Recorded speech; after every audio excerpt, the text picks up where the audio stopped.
KDR TV.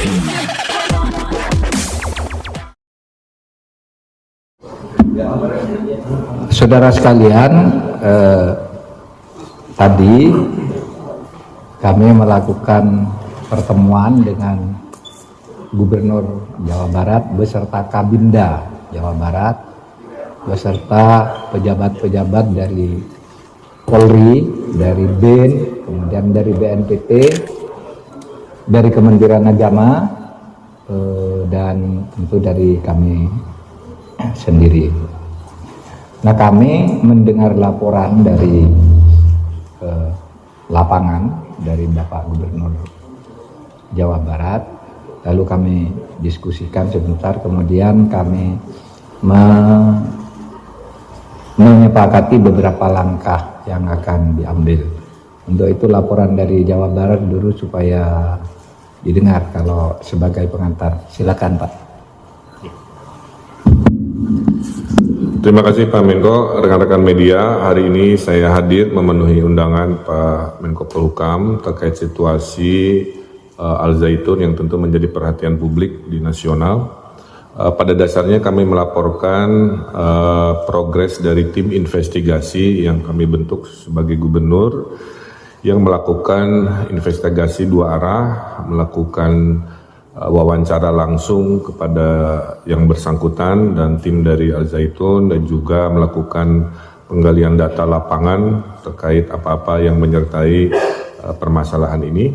Kemudian sudah disampaikan rekomendasi-rekomendasi yang tentu berdampak pada aspek hukum, aspek administrasi, dan aspek keamanan sosial di wilayah Indramayu di Jawa Barat.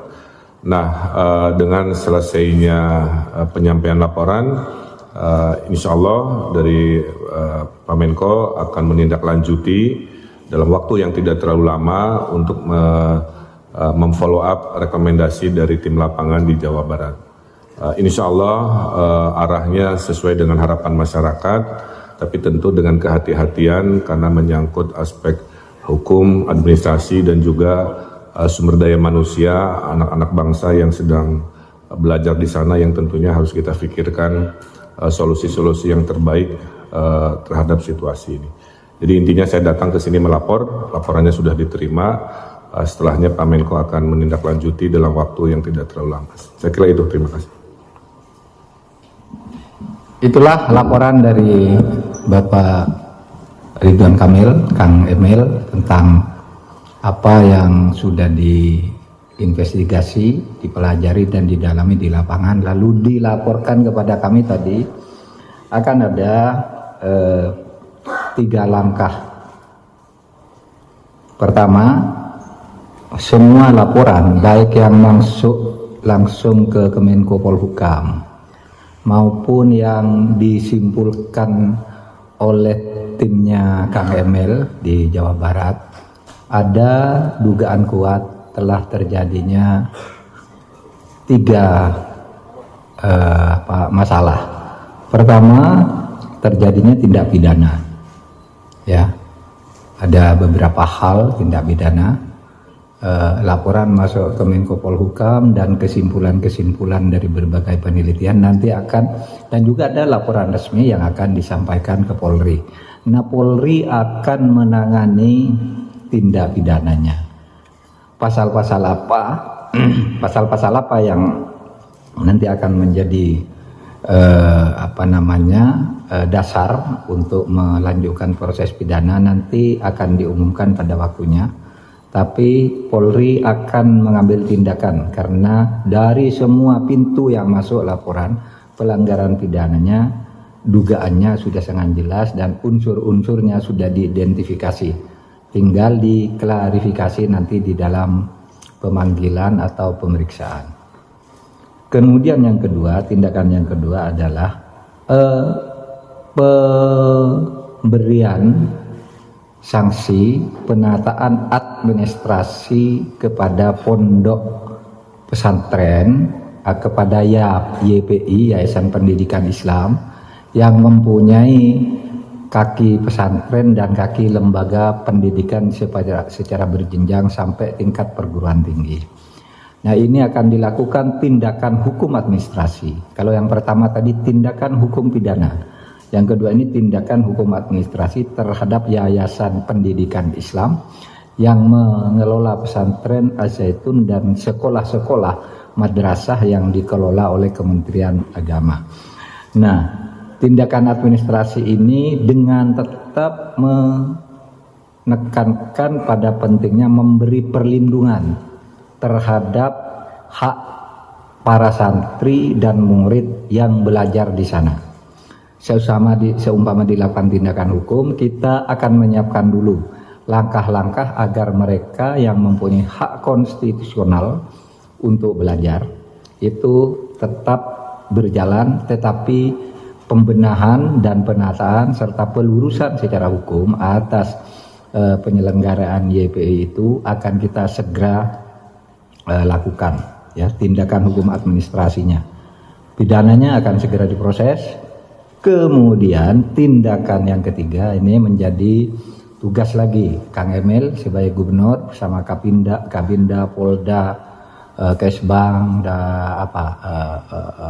TNI dan sebagainya lah di Jawa Barat, yaitu menjaga kondusivitas, ketertiban sosial dan keamanan. Nah, kita pasrahkan yang di lapangan, tolong dikoordinasikan dengan seluruh aparat. Kalau perlu koordinasi dengan pusat dalam hal-hal tertentu, kita buka jalur dengan Pak Gubernur gitu untuk mendata itu. Jadi 3 tindakan ya, pidana, administrasi, dan sosial keamanan, tertib sosial dan keamanan. Ada pertanyaan? Izin Pak Menko, nama saya dan Pak Gubernur, nama saya Santi dari DMK. Saya buat pertanyaan Pak Menko terkait dengan tindak pidana yang tadi disebutkan. Apakah tindak pidana itu terkait dengan tindak pidana pemerkosaan, karena sempat ada laporan yang menyatakan itu. Kemudian yang kedua terkait ancaman keamanan itu, apakah dugaannya memang seperti yang ditemukan investigasinya betul? Dikatakan ada dugaan atau sarang dari tindak terorisme di dalam pondok pesantren yang bersangkutan. Terima kasih Pak Menko. Pak Gubernur. Nanti itu akan diumumkan secara resmi dalam waktu tidak terlalu lama. Pasal-pasal apa yang akan dikenakan. Tapi tadi Pak Gubernur sudah memberi isyarat kepada kita, kira-kira kesimpulannya sama dengan apa yang menjadi pandangan publik. Nah, nanti saudara tafsirkan sendiri pasal-pasal apa yang sudah ada di situ. Saya tidak akan sekarang, karena itu harus lebih hati-hati menyebut pasal-pasal dugaan itu. Ini belum sangkaan ya, baru dugaan. Baru sesudah duga diklarifikasi, baru sangkaan. Sesudah sangkaan baru dakwaan. Sesudah dakwaan tuntutan. Sesudah tuntutan vonis kan gitu. Dengan macam-macamnya gitu. Jadi ini masih panjang. Jadi saudara jangan salah. Tindak pidana itu kepada perorangan, ya, kepada pribadi. Kemudian tindakan administratifnya akan dilakukan kepada institusi YPI, ya, dengan penekanan menyelamatkan dan melindungi hak-hak belajar para santri dan murid-murid sekolah yang dikelola oleh YPI. Lalu tindakan ketertiban sosial dan keamanan itu di lapangan, Pak Gubernur yang akan mengkoordinir. Jadi kami sudah berbagi tugas nih. Kementerian Agama itu urusan hukum administrasinya dikoordinir oleh Pak Deputi 6. Kemudian masalah hukum itu tadi dari Polri bersama BNPT dan Kejaksaan. Kemudian yang ketertiban masyarakat dan keamanannya ada di Pak Gubernur. Jadi jangan dicampur aduk ya. Kadang-kala dicampur aduk gitu, jadi masyarakat jadi resah, pertanyaannya banyak. Itu aja, ada 3 jenis tindakan. Sekian, terima kasih, cukup. Assalamualaikum warahmatullahi wabarakatuh.